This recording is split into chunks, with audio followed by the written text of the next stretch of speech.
Ok, donc bonjour à tous et bienvenue sur Viking Studio. Aujourd'hui, on est parti pour une nouvelle vidéo. On va parler de est-ce que Poutine est fou avec ce qu'il fait actuellement en Ukraine. Bienvenue dans la vie du pas expert. Donc, pour résumer, en fait, la Russie est en train d'essayer d'envahir l'Ukraine. Enfin, l'armée russe, sous les ordres de Vladimir Poutine, président de la Russie, et personne très influente dans les sphères d'État depuis la fin des années 90, puisque Poutine est passé président du gouvernement russe en 98, si je ne dis pas de bêtises. 90-99. C'est vers là qu'il a commencé à vraiment avoir des postes très élevés dans l'administration russe, même si peu de temps avant, il était déjà quelqu'un d'influent. Poutine est un homme qui tient la Russie depuis pas loin de 25 ans. Donc, ce qui se passe actuellement, c'est que les Russes tentent d'envahir l'Ukraine avec leur armée. Invasion qui, jusqu'ici, semble quand même partir sur un échec. On va pas se mentir que les Russes font un peu de la merde. Il y a des témoignages qui courent comme quoi l'armée russe est totalement impréparée, puisque les Russes l'ont plus ou moins admis d'eux-mêmes d'ailleurs, ils n'avaient pas prévu une résistance aussi grande de la part des Ukrainiens. Bon, en même temps, quand tu as ton président qui répond aux États-Unis qui veulent le mettre sous protection, j'ai besoin de munitions, pas d'un taxi, t'imagines bien que derrière, le peuple y suit. Donc globalement, en fait, ce qui se passe, c'est que Poutine veut recréer la sphère d'influence de l'URSS. Il a vu un documentaire d'Arte il y a quelques années à ce sujet-là. J'ai plus le nom du documentaire, si jamais je le retrouve, je vous le mettrai. Où en fait, qui expliquait que Poutine, enfin c'est un... Alors, c'est pas un nostalgique de l'URSS, mais c'est un nostalgique de la puissance soviétique et de la sphère d'influence. En fait, il faut savoir que cette sphère d'influence soviétique, elle permettait à l'URSS d'être très puissante, non pas d'un point de vue économique, mais d'un point de vue militaire. Puisque l'URSS, économiquement, ça se cassait la gueule.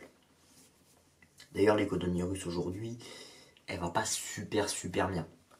On le voit, la Russie ne peut pas tenir les sanctions économiques qui lui sont imposées. C'est pour ça que Poutine a dégainé la menace nucléaire récemment en mettant la force de dissuasion stratégique soviétique, russe, pardon, qui est l'ancienne force de dissuasion soviétique, en état d'alerte maximum. En gros, en état d'attaque. Et bon, Poutine, il est quand même bon, hein, parce que là, ces derniers temps, en l'espace de quelques jours, il a réussi à faire en sorte que le projet de défense européen soit désembourbé. Il a réussi à remettre l'OTAN sur ses rails. Il a réussi à souder le peuple ukrainien autour de son président. Il a réussi à faire que l'Allemagne se remilitarise. Pour info, hein, l'Allemagne a voté un budget exceptionnel de 100 milliards d'euros pour son armée. Les États-Unis, c'est 900 milliards de dollars leur budget militaire. Donc j'aime autant vous dire que l'Allemagne, ils sont sur 1/9 du budget des États-Unis sur leur armée actuellement. Je pose ça là. Je vous rappelle que le complexe militaro-industriel allemand peut se révéler très efficace puisque l'Allemagne crame encore un grand complexe industriel. Ce qui veut dire que d'ici quelques années, si ça continue comme ça, l'Allemagne peut passer dans le top 10 des puissances militaires mondiales. Pour un pays qui jusqu'ici était plus ou moins démilitarisé, c'est pas mal.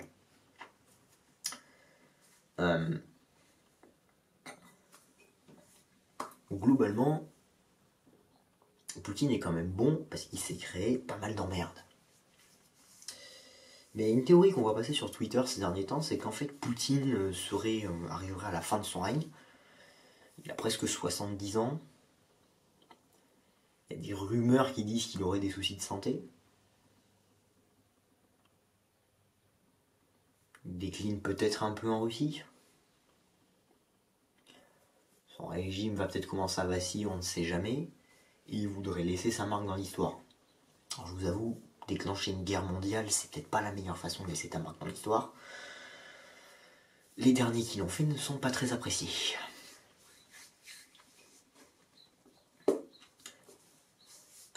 Mais globalement, actuellement, en fait, à tout moment, on se prend un Satan 2 dans la tronche, on va voir flou. Hein.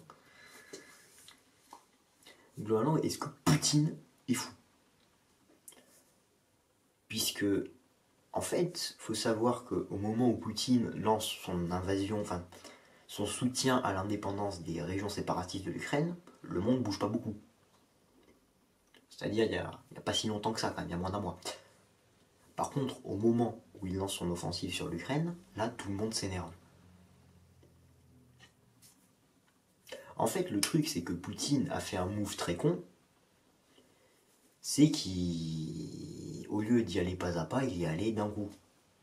Parce qu'il ne veut pas avoir un gouvernement qui ne lui est pas favorable aux frontières de la Russie.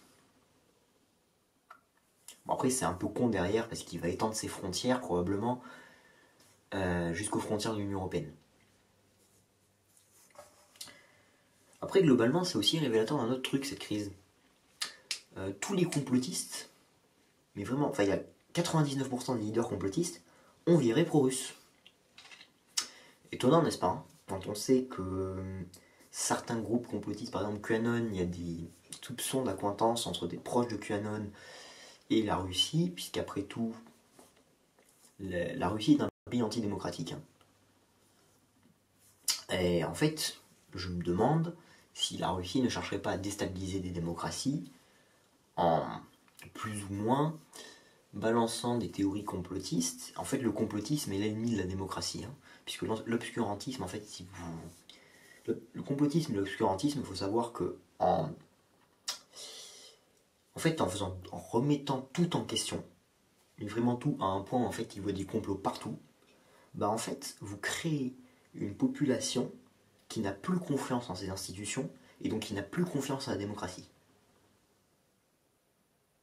Et donc vous créez une population qui en fait se range derrière une sorte de gourou, puisque le complotisme est plus ou moins sectaire. Et ce gourou, bah, les gens l'écoutent aveuglément en fait, ceux qui le suivent. Donc vous créez des gens facilement manipulables que vous pourrez facilement diriger. Et oui, les complotistes qui voient l'état profond du gouvernement mondial partout, vous voyez peut-être pas le mal au bon endroit. Puisqu'il y a des gens derrière ces organisations qui en fait, sans vouloir dire qu'ils veulent contrôler le monde, qui en fait ils veulent avant tout s'en mettre plein les poches et gagner du pouvoir, puisque si tu as le pouvoir, tu peux avoir de l'argent, tu peux avoir de l'influence, tu peux faire ce que tu veux aussi, si tu as beaucoup de pouvoir. En fait, il y a des gens derrière qui ont des rêves de puissance derrière les mouvements complotistes. Et en fait, je pense que les complotistes, en fait, on va pas se mentir, je m'inquiète pour les leaders complotistes, hein, parce qu'à autant sucer Poutine, on finit par s'étouffer.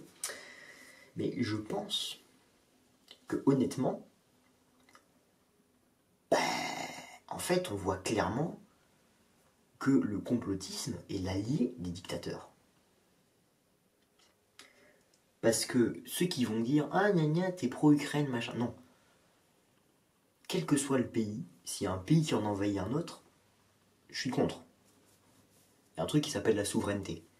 Hein, si demain, je sais pas moi, la Chine envahit Taïwan, je serais contre. Si la Corée du Sud, avec les États-Unis, envahit la Corée du Nord, je serais probablement parmi les premiers à m'insurger. Si la Corée du Nord envahit la Corée du Sud, je serais aussi probablement parmi les premiers à m'insurger. Parce qu'on ne touche pas à un État. Quoique, le régime nord-coréen, ça serait cool qu'il tombe. Mais peut-être pas par une invasion.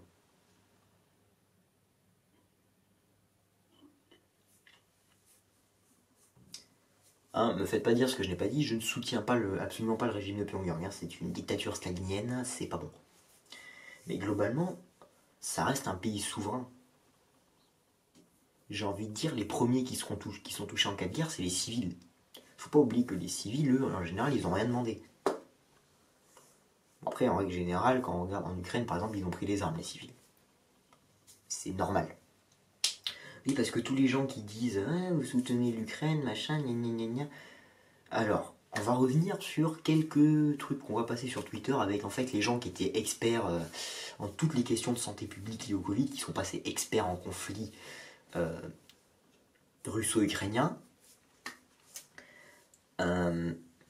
Soit disant que l'Ukraine serait un pays nazi. T'es mal la taille du point Godwin utilisé par les complotistes.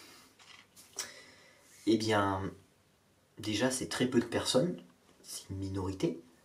Hein, il y a des groupuscules extrémistes très malsains dans tous les pays. Hein, et pour rappel, dans les mecs qu'envoie la Russie pour soi-disant dénazifier l'Ukraine, il y a des islamistes tchétchènes qui sont des radicaux et qui sont extrêmement violents. ce n'est pas représentatif du peuple tchétchène, je tiens à préciser, hein, puisqu'il y a beaucoup de Tchétchènes sur les réseaux qui accusent ces gens-là de traîtres à la Tchétchénie. Il y a aussi un mec qui dirige un groupe russe, je n'ai plus le nom du commando, c'est un commando de... comment ça s'appelle,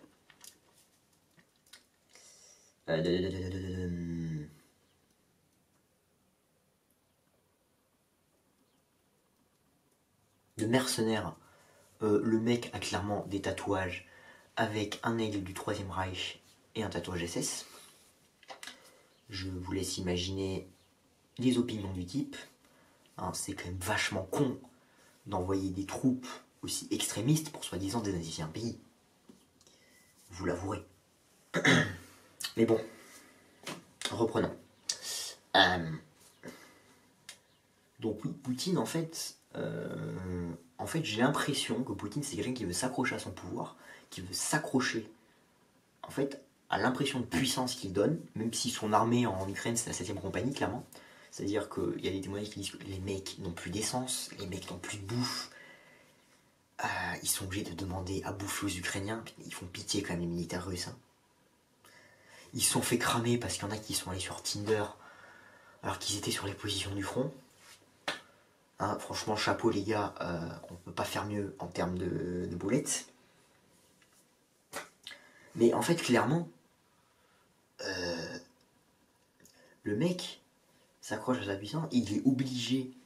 En fait, à mon avis, l'armée russe va s'embourber à la manière des Américains au Vietnam parce qu'ils n'ont pas la capacité. Ils n'ont pas la capacité d'envahir l'Ukraine. Enfin, ici, ils l'ont. Puisque la Russie a quand même l'arme atomique. On rappelle qu'un petit Satan 2 dans la gueule et il n'y a plus de. Et ça rase un pays. Mais globalement, actuellement, en fait, Poutine, j'ai l'impression que c'est le leader qui s'accroche à son joujou. Et alors, je vais faire une analogie. Alors, excusez-moi, l'analogie est un peu violente. Mais ça vous rappelle pas un dictateur en 44-45 qui s'est accroché de toutes ses forces à son empire, au point qu'en fait, il voulait raser tout ce qu'il avait conquéri pour que plus rien ne reste en main de l'ennemi. Je vais pas prononcer son nom parce que sinon j'ai YouTube qui va me déglinguer. Enfin, j'ai déjà prononcé des noms qui sont pas ouf en termes de modération YouTube, mais bon. Mais globalement, oui, Poutine, c'est un mec qui en fait, on dirait qu'il est dans un espèce de délire démentiel de tout vouloir contrôler. Jusqu'où ça peut aller, malheureusement, on ne sait pas. Bon, allez. C'était une petite vidéo non scriptée. Une bonne réaction à chaud à la situation.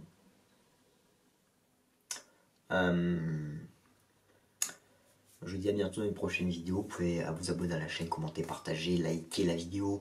Allez me suivre sur les réseaux, vous avez tout en description. Moi je vous dis à bientôt sur LinkedIn Studio. Ciao.